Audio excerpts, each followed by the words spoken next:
Hello everyone.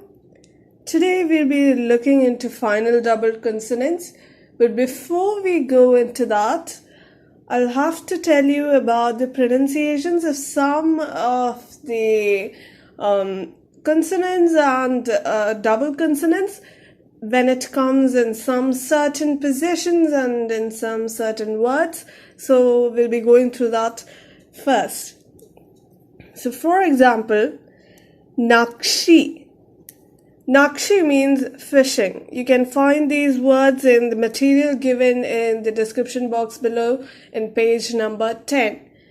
So Nakshi, even though the Pachim here is Sang Giyok, it is pronounced as Giyok, just Giyok.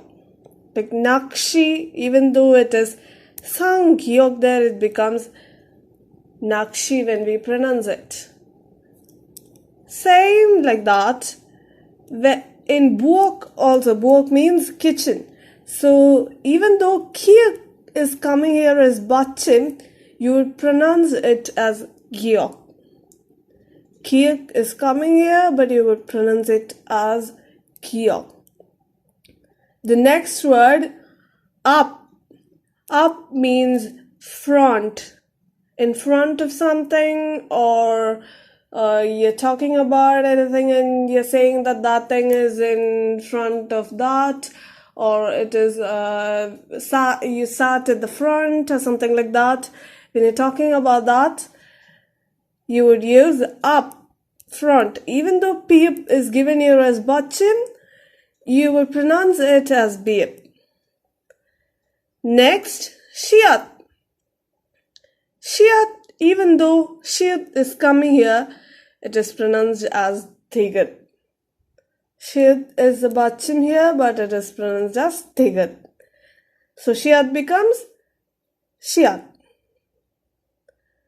Nat. Once again, Jiyat is coming here, but you would pronounce it as Thigat. Even when you say Jiyat, Jiyat, that is the name of the alphabet Jiyat. So Jiyat, when you pronounce this also, this Jiyat, that is the one coming in position number 3, is pronounced as Digat. So most of the time, when you have Jiyat and Shiyat in position number 3, it is pronounced as Dhigat. Be very, very careful about that, because suppose like if you have a no sound in position number 1 in the next word, that is a particle or something like that coming after the word. Suppose like E. E is coming. For example, Dor. Dor means stone or rock. But suppose you have a no sound coming after that. That is Iyang. Suppose you have an Iyang coming after that, Dhori. If you look here, Dor is. That is stone is. It's that kind of a formation. That is, you're saying like, this stone is big or this rock is big, so that is coming there. That is this E. So this round here, Iyang, that Iyang has no sound when it comes in position number 1.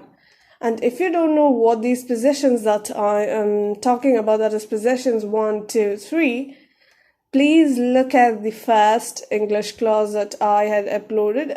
I had talked about position number 1, 2, 3 before I started going into the alphabets, and it is a very, very important thing for one to be able to write and read the language, that is Korean. So, Dor, with a no sound following the word, what happens is that the pronunciation from Dor E, it becomes Dori. It becomes Dori. The same way like that, suppose you have a Jiyat or a Shiyat as Pachim, I told you that you would pronounce it as digat, but then if you have a no sound following that, like what happened in Dori, the same way, if you have a no sound following that, that is shiasi, and naji, and naje.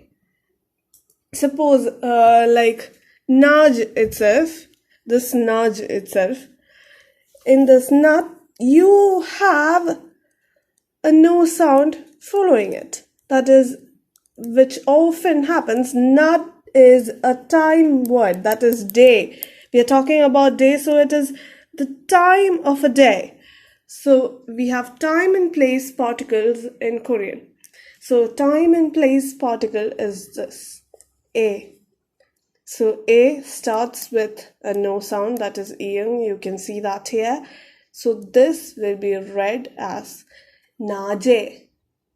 In the day. To say in the day, you would be using naje.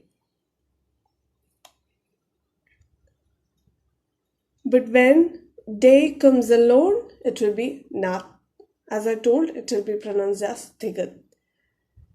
Now it is pronounced as naje when it has a time and place particle following it. Like that. Anyway, if you have a no sound following consonants like that, the no sound there would take the pronunciation of the consonant before it. That is, if there's a bachin, I'm talking about the bachin here. If there's a bachin in the word before the no sound, or the syllable before the no sound would take the pronunciation of the bachin before that. And this only happens to bachin. And if you don't know what bachin is, I had talked about bachin in the class I took last week. That is the English class I took last week. So I would advise you see the classes in order. If you're not sure of the order, I'll put the playlist in the description box below. So in the playlist, all the videos are in order, so you can refer to that and see the videos in order. So I'll be going back to the main topic of our lesson today, that is final double consonants, that is sang bachim. So sang bachim, you have 11 of them, and as I told in the last class, you don't have to by heart all these, just get acquainted with it, and once you get used to using it in words, you learn the commonly used ones easily. And as for the rarely used ones, when I say rarely, it's very, very, very, very rare. That is also okay, like completely okay if you don't remember that. So I'll be going into the lesson. So in this sang bachim, it is a combination of two consonants, and often the first consonant is pronounced and the second one is not, though there are exceptions for this in the 11 final double consonants, and there are only 3 exceptions, so you don't have to worry about that. The 3 exceptions are when real and gyok comes together, it is pronounced as gyok. When real and miyum comes together, it is pronounced as miyum. When real and piyup comes together, it is pronounced as biyup. We already know that when piyup comes in position number 3, we pronounce it as piyup. I had already told you that at the beginning of this lesson. So we'll learn with examples rather than going for the sang bachim themselves. So the first one is sak.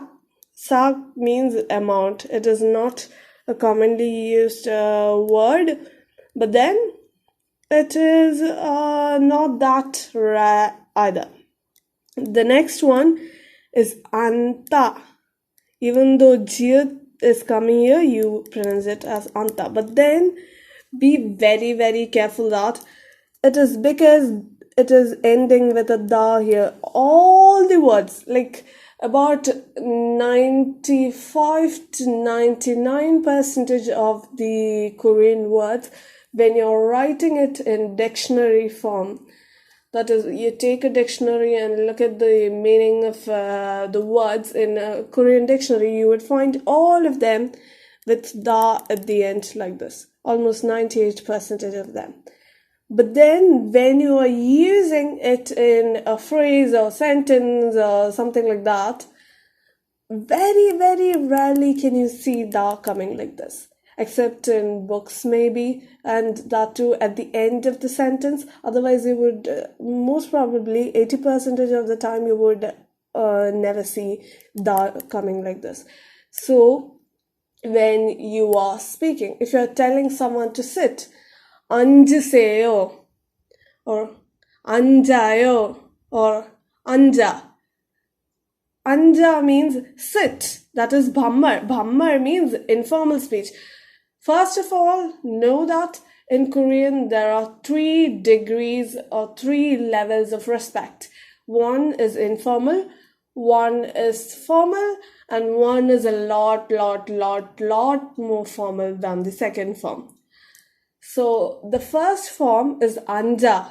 You're telling someone younger than you or junior than you to sit in a very informal way. That is anja. The next one is anjayo. You're telling someone quite familiar with you, but then that person is a bit senior to you, or like they are a bit older than you, so you're telling them, please sit. That is anjayo.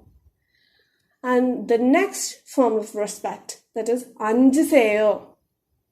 That is, suppose you're talking to someone very, very senior than you or very older than you.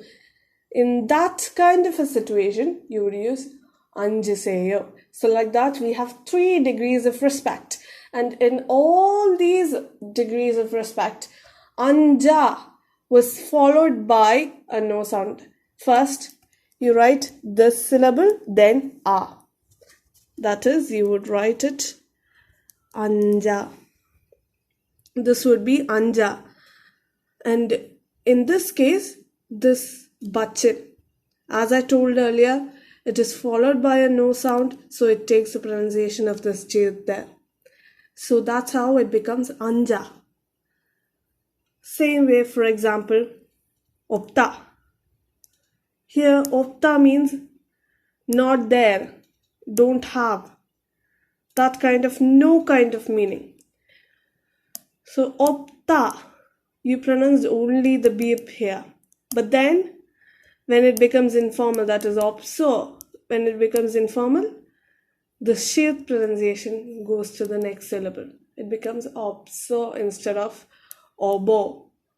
You can't just say obo just because only the first syllable is pronounced in this form. You can't do that. It becomes opso. This is opta and this becomes opso. The same way, mantha. Mantha is pronounced like this. The ones written in the bracket is the pronunciation, so remember that. Mantha, many, it is read as mantha. The next one, ikta. Ikta means read. So it will become irgoyo, irgo, irguseyo. So you would pronounce the giyok if it is followed by a no sound. The next one is hamta.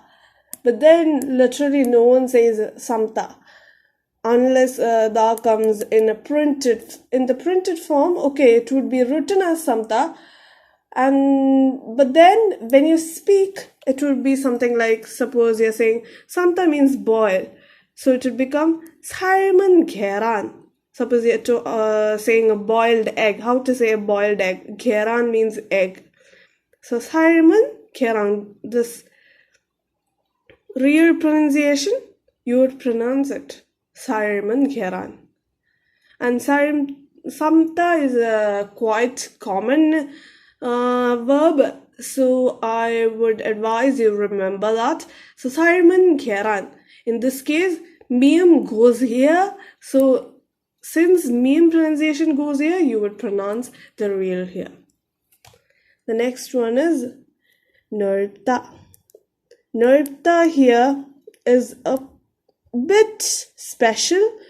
Even when da comes here at the last, even in the printed form, you would pronounce both real and beer. Noripta. Noripta means spacious. I know it is pretty hard to remember all these, that's why I'm telling you these are quite common words, that is, except for the ones which I tell you are not common. That is, sa may not be that common, but anja, mantha, ikta, samta, noripta, all these are quite common words, so I would advise you remember those, but then it is absolutely okay if you can't remember those, because as you encounter more sentences and phrases, you would encounter these words too over and over again, and when you encounter those, you would get used to it, so it's okay.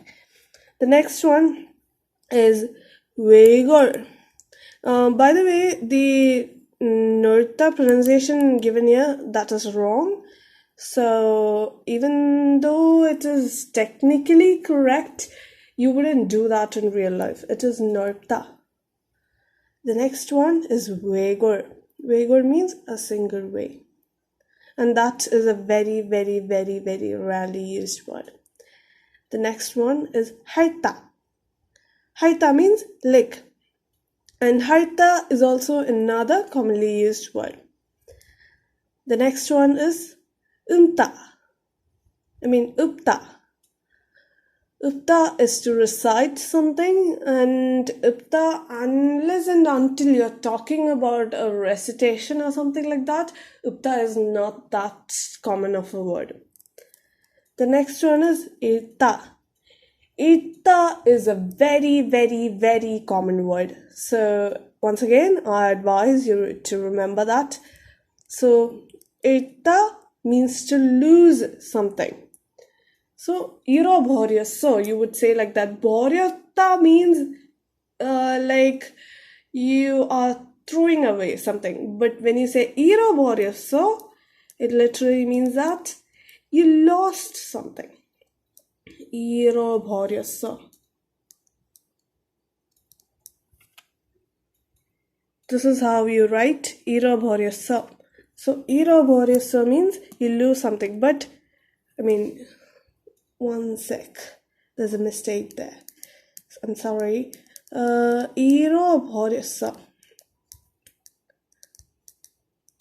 Iro bhoryaso is bhammar here. So iro bhoryasoyo or iro bhoryasmida are the next degrees of respect. So this is how you write iro bhoryaso. So if you put a yo there last, that too the horizontal one, the long line would be horizontal. So iro bhoryaso or iro bhoryasoyo or iro bhoryasmida.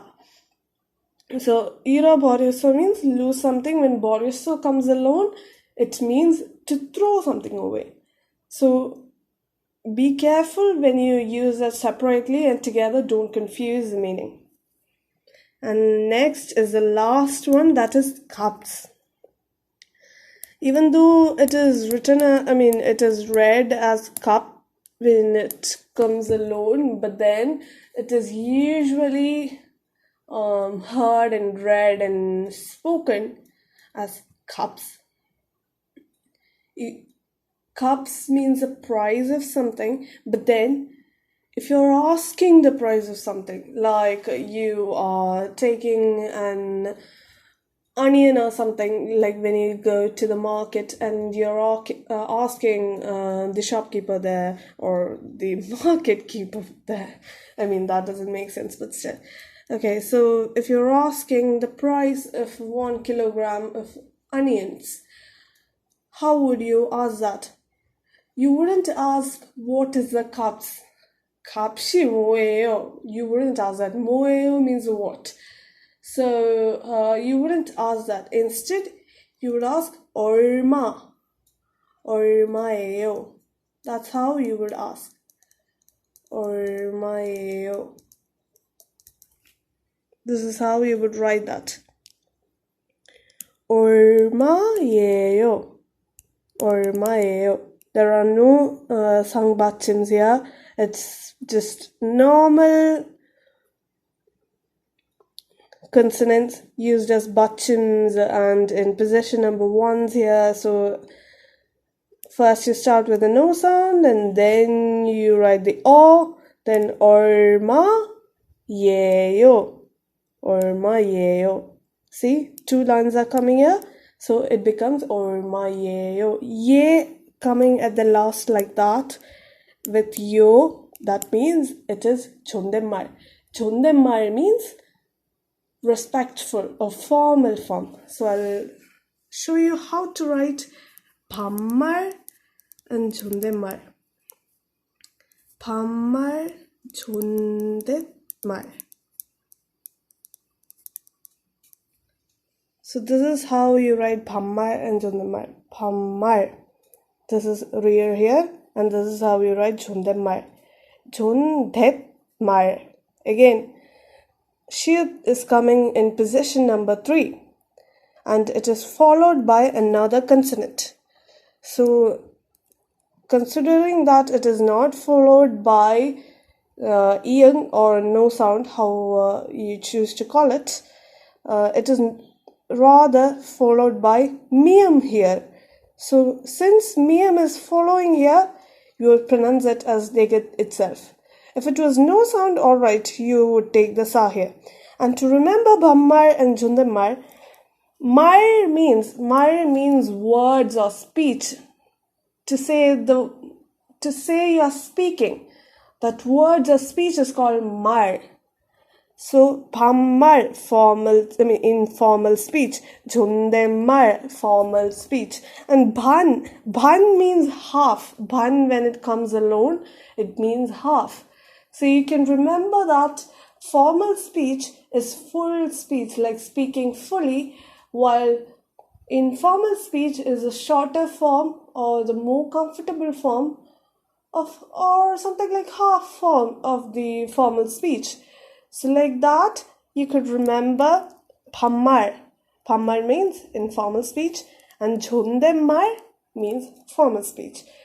Though, like in English, we could say informal speech and formal speech degree 1 and formal speech degree 2. You could say like that in English. When it comes to Korean, there are only 2 words for the degrees of respect. That is, even though they have 2 degrees of respect for 존댓말, that is formal speech, there's only 1 word to say formal speech. I hope you understood. If there is any doubt, you can ask in the comment box, and I understand that today's topic is a bit complicated. So, and if you have any other words that you would like to hear me pronounce, you could also put those words in the comment box. I'll be catering to all those. So, we'll be seeing with sentence order. I'll be teaching you sentence order in the next class. So until then, I hope today's class was clear. So we'll see in the next class. Thank you.